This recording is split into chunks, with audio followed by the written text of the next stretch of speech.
Olá, esse aqui é o programa Entrevista e a gente recebe hoje ninguém mais, ninguém menos do que Opa Vivará! E aí, gente, boas-vindas. Coletivo de arte aqui do Rio de Janeiro e do planeta, né, por que não dizer, que está levando tropicalismo, dentre outras coisas, para o planeta, o que eu acho que é sensacional. Primeira coisa que eu queria perguntar para vocês é o seguinte: vocês repararam que a gente está sentado aqui em cadeiras muito diferentes do que as que a gente costuma usar. Que cadeiras são essas, gente? Então... são diferentes, mas comuns também, né? Sim, eu acho que diferentes para o padrão do nosso programa Entrevista. Ah, sim, com certeza. Essas são as espreguiçadeiras multi, que são cadeiras de praia coletivas, sofás de praia, que a gente criou em 2009, junto com a primeira campanha Eu Amo Camelô, quando começou aquela política do choque de ordem nas praias.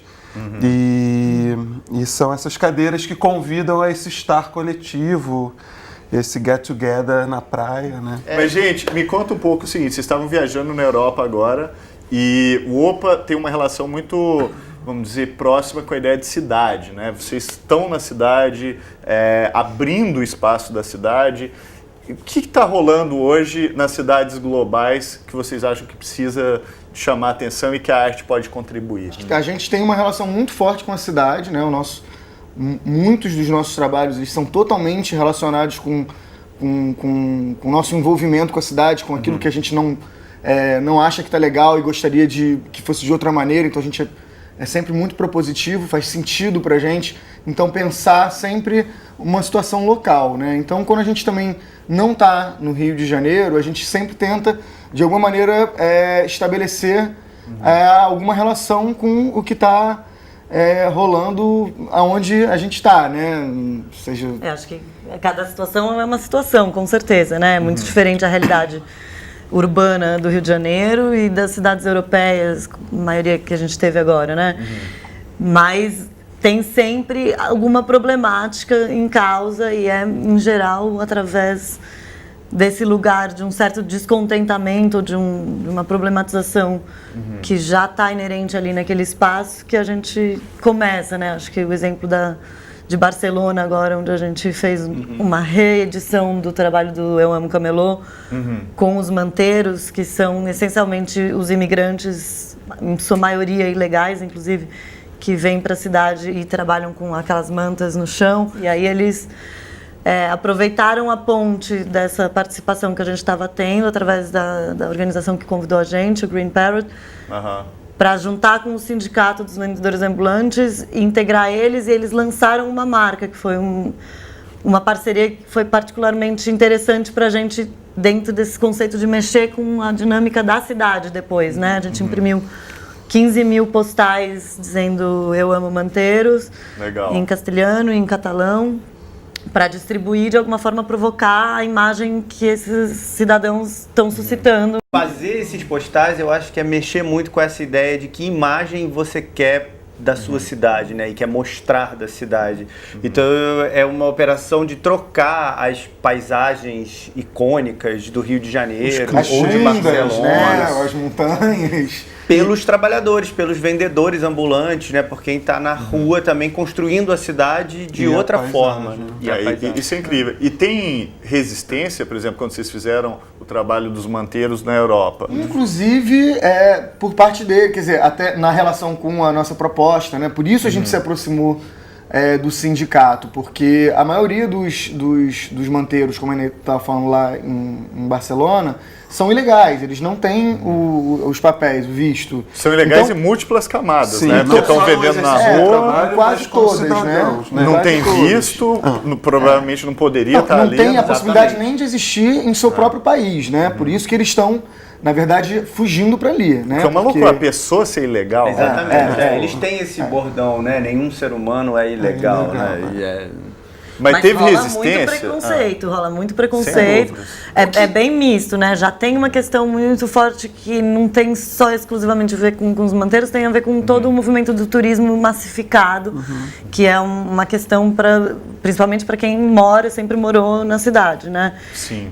Direito à habitação, essas questões. Então, porque os imóveis começam a encarecer, Exatamente. você tem... Muito do que a gente vive no Rio de Janeiro ao longo desses últimos eu acho anos, até né? que voltando um pouco para a sua primeira pergunta, assim, do que a gente observa, né, nessas cidades globais, eu acho que a gente está sempre muito no espaço público, né? Eu acho que o espaço público ele traz essas tensões ficam expostas ali, né?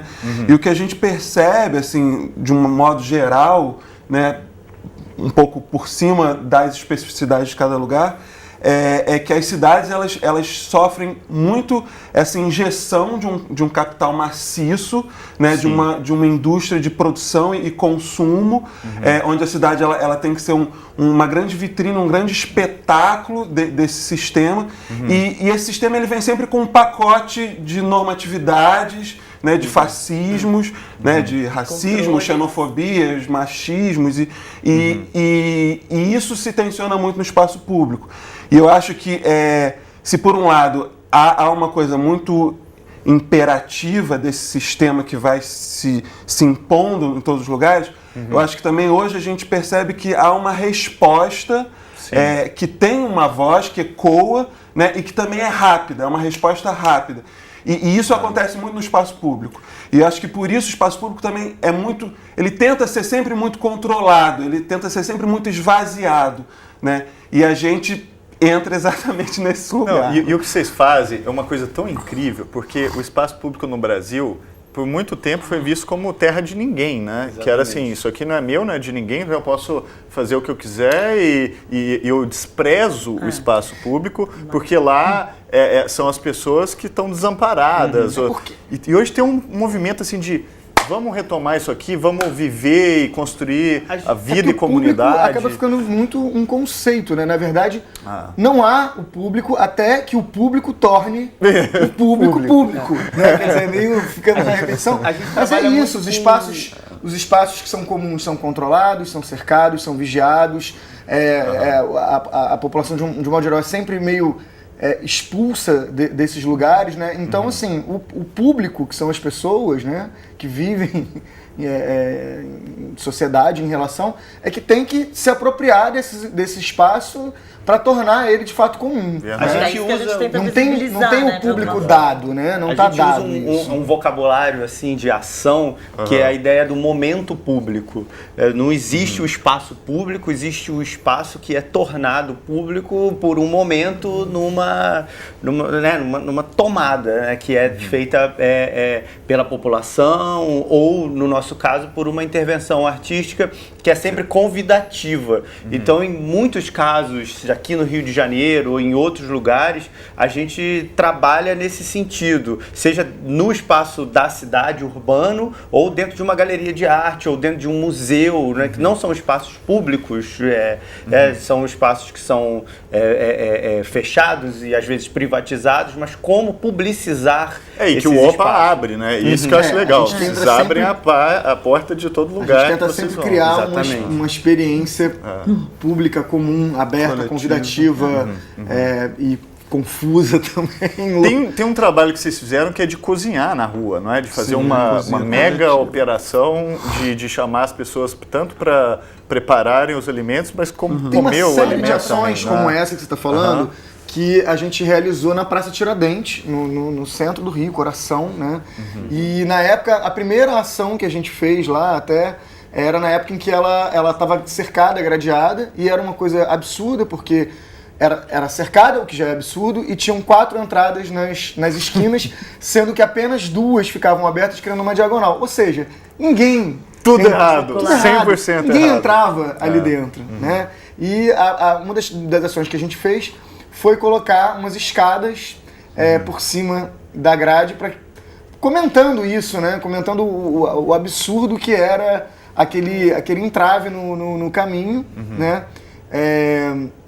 A gente quer acreditar que depois dessa ação eles retiraram as grades, né? Tomara que tenha sido... Não, verdade. E não só retiraram, como a Praça Tiradentes virou um lugar onde tem festa, onde tem vida, Foi onde ressignificado. foi totalmente ressignificado. Foi no ano- o que foram mostra que a grade estava vários toda movimentos. errada. E no ano que tiraram a grade, a gente entrou com esse projeto da cozinha, que era uma cozinha pública, coletiva, no meio da praça. Sempre com equipamentos móveis que a gente podia circular, porque tem sempre essa coisa de que circulando pode, você não pode Circular, se fixar. circular, né? Pode ter, Se assentar. assentar no exatamente, espaço público. Não, e Era uma também- cozinha circulante. Era uma cozinha com Móvel, rodas. Tudo Também tinha de não roda. precisar contar com o poder público que não é público, né? Que sempre fica dizendo não. E a verdade é que foi muito curioso, porque era um projeto que a gente conseguiu através de um edital da Secretaria de Cultura do município, né?